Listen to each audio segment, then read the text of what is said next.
Educational system.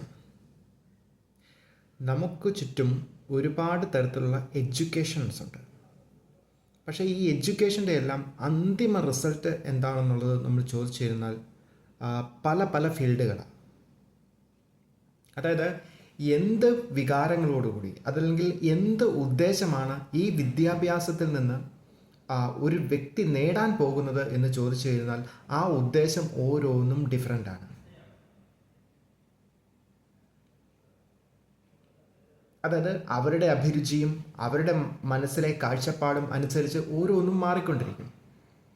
എന്തിനാണ് വിദ്യാഭ്യാസം എന്ന് ചോദിച്ചു കഴിഞ്ഞാൽ പലപ്പോഴും പലരും ഉപയോഗിക്കുന്ന ആദ്യത്തെ വേർഡ് എന്ന് പറയുന്നത് ജോബ് ഓറിയൻറ്റഡ് ആണ്.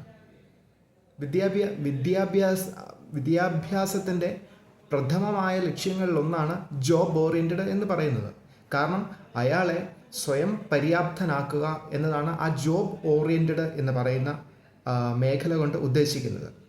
അതായത് ഏതെങ്കിലും ഒരു ഫീൽഡിൽ തൻ്റെ പ്രാവീണ്യം തെളിയിച്ച് ആ ഫീൽഡിൻ്റെ ഭാഗമായി ആ ഫീൽഡിലൂടെ സമൂഹത്തിന് എന്ത് കോൺട്രിബ്യൂഷനാണോ ഒരു വ്യക്തി നടത്തുന്നത് ആ വ്യക്തിയുടെ സിസ്റ്റത്തിൻ്റെ ഭാഗമായി മാറുക എന്നാണ് ഈ ജോബ് ഓറിയൻറ്റഡ് എഡ്യൂക്കേഷൻ കൊണ്ട് ഉദ്ദേശിക്കുന്നത്. കാരണം ഇതൊരു നല്ല വേ ആണ്, എ ഗുഡ് വേ ആണ്. എന്തിനാ? ഇൻകം ജനറേറ്റ് ചെയ്യാൻ. കാരണം ഇൻകം ജനറേറ്റ് എന്ന് പറയുന്ന ആ എസെൻഷ്യൽ ഘടകത്തിൽ എത്തിയില്ലെങ്കിൽ നമുക്ക് നമ്മുടെ പ്രാഥമികമായ കാര്യങ്ങളെ മീറ്റ് ചെയ്യാൻ പറ്റാതാവും. അതിൻ്റെ രണ്ടാമത്തെ സ്റ്റേജാണ് അത് ഒരു സർവീസ് സെക്ടർ എന്ന് പറയുന്നത്. അതായത് സമൂഹത്തിന് ഉപകാരപ്രദമായ എന്തെങ്കിലും മേഖലകളിലേക്ക്, അതായത് ബിസിനസ്, ഡോക്ടറേറ്റ്, അതുപോലുള്ള ഇതിൻ്റെയൊക്കെ ഏറ്റവും പീക്ക് ലെവൽ എന്ന് പറയുന്നത് അഡ്മിനിസ്ട്രേറ്റീവ് സർവീസാണ്. കാരണം അഡ്മിനിസ്ട്രേറ്റീവ് സർവീസാണ് സർവീസ് സെക്ടറിൻ്റെ ഏറ്റവും പീക്ക്. അതാണ് രാഷ്ട്ര നിർമ്മിതിക്കും രാഷ്ട്രത്തിൻ്റെ നിർമ്മാണ പ്രവർത്തനങ്ങൾക്കും സമൂഹത്തിൻ്റെ ഉന്നമനത്തിനുമൊക്കെ ഏറ്റവും കൂടുതൽ കോൺട്രിബ്യൂട്ട് ചെയ്യുന്ന ഒരു സർവീസ് സെക്ടർ എന്ന് പറയുന്നത്. എഡ്യൂക്കേഷൻ പോലും അതിൻ്റെ ഒരു ഭാഗമാണ്. പിന്നെ മൂന്നാമത്തെ ഒരു സെക്ടർ എന്ന് പറയുന്നതാണ് ഈ PhD ലെവലുകളിൽ. അതല്ലെങ്കിൽ അതിനെക്കുറിച്ച് പറയുന്ന റിസർച്ച് എന്ന് പറയും. അതായത് വരാൻ പോകുന്ന തലമുറയ്ക്ക് മുമ്പിൽ ഒരു വ്യക്തി അയാളുടെ ജീവിതത്തിൻ്റെ മുഴുവൻ ശേഷിയും എടുത്ത് അയാളുടെ ആരോഗ്യവും അറിവും പൂർണ്ണമായിട്ടും ഡെഡിക്കേറ്റ് ചെയ്ത് ഒരു കാര്യത്തെക്കുറിച്ച് ഇതുവരെ ഇൻട്രൊഡ്യൂസ് ചെയ്യാത്ത ഒരു പുതിയ അറിവിൻ്റെ മേഖല പൂർണ്ണമായ ബോധ്യങ്ങളുടെ അടിസ്ഥാനത്തിൽ, പൂർണ്ണമായ സയൻറ്റിഫിക്കൽ നോളജിൻ്റെ അടിസ്ഥാനത്തിൽ ഡേറ്റ ബേസ്ഡ് ആയിട്ട് ചെയ്യുന്ന ഒരു വർക്കാണ് ഈ റിസർച്ച് എന്ന് പറയുന്നത്. അപ്പം റിസർച്ചുകാർ കൂടുതൽ എവിടെയായിരിക്കും കോൺസെൻട്രേറ്റ് ചെയ്യുന്നത്? അവർ ബുക്ക് റൈറ്റേഴ്സ് ആയിരിക്കും, അല്ലെങ്കിൽ ഒരു തിയറി ഉണ്ടാക്കലായിരിക്കും. തിയററ്റിക്കൽ നോളജ് എന്ന് പറയുന്നത് തന്നെ ഡേറ്റ ബേസ്ഡ് ആയ സയൻറ്റിഫിക്കൽ എവിഡൻസിലൂടെ അവരുണ്ടാക്കുന്ന ഒരു പ്രവർത്തന മേഖലയ്ക്കാണ് ഈ റിസർച്ച് എന്ന് പറയുന്നത്. ഇനി അടുത്തത് ഒരു പ്രധാനപ്പെട്ട മേഖലയാണ്. മിക്കവാറും ഈ റിസർച്ചിൽ നിന്നാണ് ആ മേഖലകളിലേക്ക് ആൾക്കാർ പോകാൻ സാധ്യതയുള്ളത്. അത് സയൻറ്റിഫിക്കൽ മേഖലകളാണ്. സയൻറ്റിസ്റ്റ് എന്ന് പറയുന്നത് എന്താ? ഏറ്റവും ലാസ്റ്റ് പോയിന്റ് എന്ന് പറയുന്നത് ഇവരാണ്, സയൻറ്റിസ്റ്റാണ്. എന്താണ് ഇവരുടെ പ്രത്യേകത? അത് എല്ലാ ഫീൽഡിലും ഉണ്ട്. എക്കണോമിക്കൽ സയൻറ്റിസ്റ്റ് ഉണ്ട്, ഫിസിക്കൽ അങ്ങനെ എല്ലാ ഫീൽഡിലും ഉണ്ട്. ഇവർ ഒരിക്കലും ഒരു കോൺട്രിബ്യൂഷൻ അല്ല നടത്തുന്നത്. അവർ നടത്തുന്ന ഫീൽഡ് എന്താണെന്ന് പറഞ്ഞാൽ ഇന്നോവേഷനാണ്.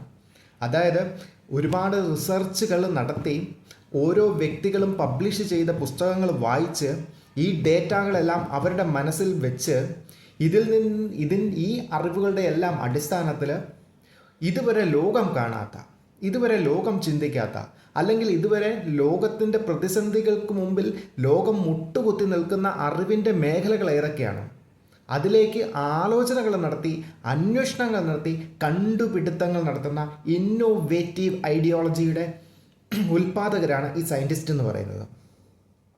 അതായത് ഈ റിസർച്ചിലൂടെ നടത്തിയതിൻ്റെ പ്രാക്ടിക്കൽ ഫീൽഡാണ് സയൻറ്റിഫിക്കൽ ഫീൽഡ് എന്ന് പറയുന്നത്. ഇവരാണ് എല്ലാ കണ്ടുപിടുത്തങ്ങളും നടത്തുന്നത്. ഇതാണ് അതിൻ്റെ ഒരു ഘടന എന്ന് പറയുന്നത്. ഇതിൽ ഇതിൻ്റെ നമ്മുടെ ഓരോരുത്തരുടെയും കഴിവനുസരിച്ചാണ് ഈ ഫീൽഡുകൾ മാറിക്കൊണ്ടിരിക്കുന്നത്. ഒരു കാര്യത്തെക്കുറിച്ച് മാത്രം പഠിച്ച് അതിനെക്കുറിച്ച് നമ്മൾ എക്സ്പ്ലെയിൻ ചെയ്യുവാണെങ്കിലോ നമ്മളൊരു ജോബ് ഓറിയൻറ്റഡ് കോഴ്സിനാണ് നമ്മൾ പോകേണ്ടത്. കാരണം നമ്മൾ ഒരു കാര്യമേ പഠിക്കുന്നുള്ളൂ, അതിനെക്കുറിച്ചും ആ പണി കൃത്യമായിട്ട് ചെയ്യും. അതാണെങ്കിൽ നമുക്ക് ചെയ്യാൻ പറ്റുന്ന അതാണ്. ഇനി സർവീസ് സെക്ടർ ആണെങ്കിലോ ആ നോളജ് മാത്രം പോരാ, ഒരു ഒറ്റ നോളജ് മാത്രം പോരാ, അതുമായിട്ട് ബന്ധപ്പെട്ടിരിക്കുന്ന എല്ലാ കാര്യങ്ങളും പഠിച്ചിരിക്കണം. അല്ലെങ്കിൽ ഒരു സിസ്റ്റത്തിൻ്റെ ജനറേഷൻ പഠിച്ചിരിക്കണം. ഒരു അധ്യാപകനോട് ഒരു ചോദ്യം ചോദിച്ചു, എത്ര ചോദ്യം ചോദിക്കും, അതിനെക്കുറിച്ച് തിരിച്ചും മറിച്ചും ഹരിച്ചും കുണിച്ചും പുള്ളിക്ക് പറയാൻ പറ്റണം. ഒരു ഡോക്ടർ പല രോഗങ്ങളാണ്, ഒരു രോഗിയാണോ വരുന്നത്, 150 പ്രശ്നമായിട്ടാണ് ആൾക്കാർ വരുന്നത്. ആ ഫീൽഡ് പുള്ളിക്ക് പഠിച്ചിരിക്കണം. ന്യൂറോളജി എന്ന് പറഞ്ഞാൽ ന്യൂറോളജിനെ കുറിച്ച് പുള്ളി മുഴുവൻ പഠിച്ചിരിക്കണം. അതായത് ഒരു പർട്ടിക്കുലർ നോളജ് പോരാ. എന്നാൽ ഒരു ടൈപ്പ് റൈറ്റർക്കോ ആ ടൈപ്പ് ചെയ്യാൻ പഠിച്ചാൽ മതി, എന്ത് കൊണ്ടുവന്നാലും പുള്ളി അത് ടൈപ്പ് ചെയ്ത് വിടും. ഡിഫറൻസ് കണ്ടോ? ഇത് സിസ്റ്റം ബേസ് പഠിക്കണം, അതൊരു പർട്ടിക്കുലർ സ്കില്ല് മാത്രം മതി. ഇനി റിസർച്ചിനോ ഈ സിസ്റ്റം മാത്രം പഠിച്ചാലൊന്നും പോരാ. ഇങ്ങനത്തെ ഒരു 30-40 സിസ്റ്റം പഠിച്ചിട്ട് അതിൻ്റെ എല്ലാം ബേസിൽ ഇതുവരെ ആരും കാണാത്ത ഒരു പർട്ടിക്കുലർ ഫീൽഡിനെ തിരഞ്ഞെടുത്ത് അതിലേക്ക് ഡേറ്റകളുടെ അടിസ്ഥാനത്തിൽ പുള്ളിക്ക് ബോധ്യപ്പെടുത്താനുള്ളത് ഒരു ബുക്ക് രൂപത്തിൽ ബോധ്യപ്പെടുത്തുക. അതായത് രണ്ടാമത്തെ ഫീൽഡായ ഈ സർവീസ് സെക്ടർ പലപ്പോഴും കോൺസെൻട്രേറ്റ് ചെയ്യുന്നത് ഈ റിസർച്ച് വർക്കിലാണ്. ഈ റിസർച്ചിലൂടെ പുറത്തു വരുന്ന നോളജിനെ ആശ്രയിച്ചാണ് അവർ അവരുടെ ലൈഫ് മുന്നോട്ട് കൊണ്ടുപോകുന്നത്. കാരണം റിസർച്ചിലൂടെ പുതിയ പുതിയ നോളജ് ഇങ്ങനെ വന്നുകൊണ്ടിരിക്കും. ഇതിൻ്റെ എല്ലാ അടിസ്ഥാനത്തിൽ ഇവർ അപ്ഗ്രേഡ് ചെയ്തുകൊണ്ടിരിക്കും രണ്ടാം സെക്ടർ. ഇനി ഒരു ഡോക്ടർ ഒരു ബുക്കും വായിക്കുന്നില്ല, ഒരു കാര്യവും പുള്ളിക്ക് അറിയത്തില്ല, എന്തെങ്കിലും ഉപകാരം ഉണ്ടാവുമോ? ഒരു ഉപകാരം ഉണ്ടാകത്തില്ല. കാരണം റിസർച്ചിലൂടെ പുറത്തു വരുന്ന നോളജിനെ പുള്ളി അബ്സോർബ് ചെയ്ത് അപ് ടു ഡേറ്റ് ആണെങ്കിൽ വെച്ചാൽ മാത്രമേ പുള്ളിക്ക് ആ ഫീൽഡിൽ തൻ്റെ എബിലിറ്റി തെളിയിക്കാൻ പറ്റത്തുള്ളൂ. ഇനി ഈ റിസർച്ചിലൂടെ ചെയ്യുന്ന ആൾക്കാരായിരിക്കും പലപ്പോഴും കാരണം ഇവർ ഇത്രയും കാര്യങ്ങളും ഇങ്ങനെ കാര്യങ്ങളൊക്കെ ചെയ്ത് വരുമ്പം ലോകം ഇതുവരെ ചിന്തിക്കാത്ത പുതിയ ആശയങ്ങൾ അവരുടെ ഉള്ളിലുണ്ടാവും. അപ്പം ആ ഫീൽഡ് ഏത് ഫീൽഡിലാണോ അവർ നിൽക്കുന്നത് അതിനനുകൂലമായ ചിന്ത, തിങ്ക് ടാങ്ക് എന്നാണ് അവർ പറയുന്നത്, ബ്രെയിനാണ് അവർ. ആ ഫീൽഡിലേക്ക് അവർ സ്വാഭാവികമായിട്ട് മൈഗ്രേറ്റ് ചെയ്യും. കാരണം ഇപ്പം ISROയിൽ നടക്കുന്ന പരിപാടി എന്താ? അവിടെ എന്തെങ്കിലും പഠന പരിപാടിയാണോ നടക്കുന്നത്? ഇല്ല, അവിടെ ഓരോ കാര്യങ്ങൾക്കും സൊല്യൂഷൻസാണ് അവിടെ നടക്കുന്നത്. അപ്പം സയൻറ്റിഫിക്കൽ ഫീൽഡാണ്. സ്പേസിൽ ചെല്ലുമ്പം അവിടെ ഇന്ന പ്രശ്നം ഉണ്ടാകുമ്പം അതിനെ സോൾവ് ചെയ്യാനായിട്ട് ഫിസിക്സിൻ്റെ ഒരു 40 എഞ്ചിനീയർ കാണും, എഞ്ചിനീയറല്ല സയൻറ്റിസ്റ്റ് കാണും, അല്ല ഒരു 10 സയൻറ്റിസ്റ്റ് കാണും. ഇവർ 10 പേര് ഇരുന്ന് ഡിസ്കസ് ചെയ്ത് ഒരു കാൽക്കുലേഷനിലെത്തുക. ഇത് ഇംപ്ലിമെൻറ്റ് ചെയ്യുന്ന സർവീസ് സെക്ടറാണ്, എഞ്ചിനീയേഴ്സാണ്. അവരോട് ഇവർ ചെയ്യുന്ന പോലെ അവരുടെ സ്കിൽ അതാണ്. കണ്ടോ, ഇങ്ങനെയാണ് ഈ അറിവിൻ്റെ ഒരു കോർഡിനേഷൻ പോകുന്നത്. ഇതിൽ ഏറ്റവും ടോപ്പായ ഈ സയൻറ്റിഫിക്കൽ ഫീൽഡിലേക്ക് എത്തുക എന്ന് പറയുന്നത് സാധാരണ ഒരു മനുഷ്യന് പറ്റുന്ന കാര്യമല്ല. അതിന് ഒന്നാമത് ഡീപ്പ് നോളജ് വേണം. 2 ഇതുവരെ ഉണ്ടായേക്കുന്ന മുഴുവൻ കാര്യങ്ങളും ഏതാണ്ട് പഠിച്ചിരിക്കണം. 3 ഭയാനകമായ ഇൻട്രസ്റ്റ് ഉണ്ടാവണം. അതുകൊണ്ടാണ് അബ്ദുൽ കലാം പറഞ്ഞത്, നിന്നെ ഉറങ്ങാൻ അനുവദിക്കുന്നതായിരിക്കരുത് നിൻ്റെ സ്വപ്നം, നിൻ്റെ ഉറക്കം കിട്ടുന്നതായിരിക്കും നിൻ്റെ സ്വപ്നം. അത് ഇവർക്ക് മാത്രമേ കാണത്തുള്ളൂ. കാരണം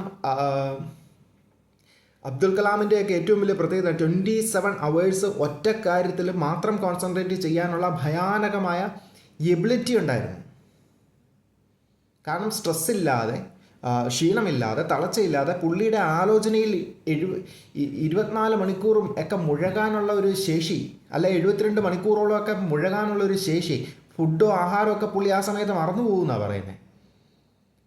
ആ ഫീൽഡിൻ്റെ കൊണ്ടും പുള്ളിയുമായിട്ടുള്ള കണക്ഷനാണ് പറയുന്നത്. അപ്പം അങ്ങനത്തെ ഒരു നോളജ്, അല്ലെങ്കിൽ അത്രയും വലിയൊരു ക്യൂരിയോസിറ്റിയിലേക്ക് മൈൻഡ് ചെന്നിട്ട് ഒരു അന്വേഷണ പാഠവും ഉണ്ടാക്കണമെങ്കിൽ എന്തുമാത്രം നോളജും അറിവും വേണം, എന്തുമാത്രം ഇൻട്രസ്റ്റ് വേണം, എന്തുമാത്രം വിഷണറി ആയിരിക്കണം.